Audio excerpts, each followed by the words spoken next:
Hey guys, how are we doing today? Good.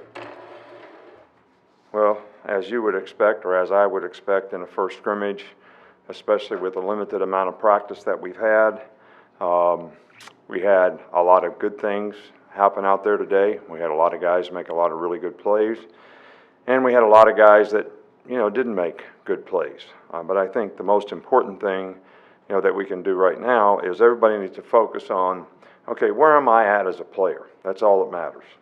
And what do I need to do to improve? And to take responsibility for that and be accountable to that so that we can coach and teach guys to improve and get better so that they don't make the same mistakes the next time. But I think the thing that you don't want to happen is how many of the errors we made were mental errors, penalties, unforced errors. Nobody on the other side did anything to beat you, but you basically beat yourself. Lack of knowledge, lack of experience, or lack of discipline in terms of doing what you were supposed to do the way you're supposed to do it, and do it that way all the time. So that's got to be, where we are right now. Look, we've got some guys that have experience that are probably a lot closer to being game ready than others, and we got a lot of other guys that we need to really work hard with, so that we develop a lot of depth on our team. We had some guys that didn't go today. Dylan, we just held him out. He'll probably be back on Monday. No big deal with him. DJ Dale has a sprained knee. He'll probably be back probably in a week or so. Probably the guy that is most concerning that they have to do some research on is Josh McMillan today with a potential knee injury, so we'll have to see what that is.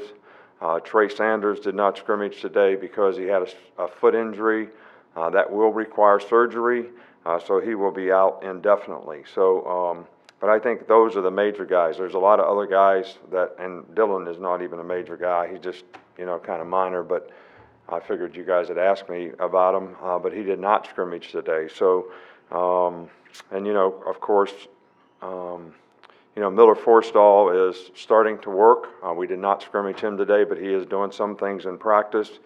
And we expect LeBron Ray to return to practice and start doing some of those things here in the very near future. So, it's important that we get some of those guys healthy so that we can get them enough work that they can get ready to play the first game. But,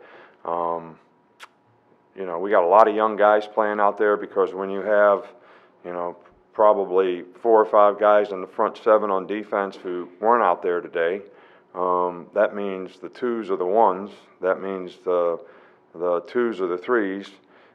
So it's an opportunity for a lot of those guys to get a lot of work, but they're also young players that probably don't have good enough knowledge and experience right now to have enough confidence to go out there and do it and execute with any kind of consistency. So all we care about is this is where they are, this is what we need to do to fix them.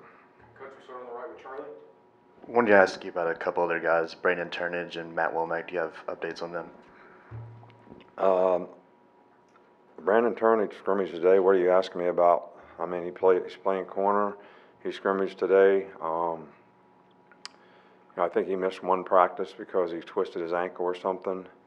Matt Womack is, day to day. We just didn't scrimmage him today.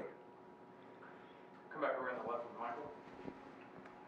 Just wondered what you thought about the progress from the backup quarterbacks from today and from all August stuff. Mac played well today. Mac had a really good day today. He had a high completion percentage, threw for some big plays, really did a good job, some of it against the first defense. So, I thought he did a nice job. I thought he did a really good job of trying to, lead the team when he was in there and, did a good job. One in the back with Ryan. Last season, Tua's completion percentage when he had more than 2.5 seconds in the pocket was 20% below than when he had less than 2.5 seconds. And I was wondering if you could explain that, why that might have been the case. No, I really can't explain it because where'd you get that stat at? I mean, who did that stat? I mean, that's we don't even do those kind of stats. So I don't even know. I can't comment on something I don't know about. So, and it's not a significant stat, to me. So I'm not spending any time worrying about it, thinking about it, answering a question about it, or anything else. I don't think it's any question about the fact that when you throw the ball on time and you have good protection, a quarterback's going to be more efficient and effective in terms of what he does. And when he gets pressure, it's going to affect him in some cases. So he has to learn to protect himself, and we have to do a good job of protecting him. And I don't think there's any stat that we have to have. I mean, did somebody go out with a stopwatch on the film and do this, or? There's a lot I of mean, sites that do stuff, crazy stuff. But is there an effort to get him to get rid of the ball quickly? I mean, or, maybe Uh, go through the his effort progressions is quicker? every play has a timing element to when he should get rid of the ball. Every play. Some plays are quick, some plays are medium quick, and some plays are a little longer. So the key to the drill is that we protect and do those things on time, whatever they are. All right, so if it's a quick pass and somebody runs free through the A gap, it's probably not going to work. All right, do we have any protections where we let people run free through the A gap? No. All right, so, if we do things correctly, there's a timing element in the passing game that's very, very important.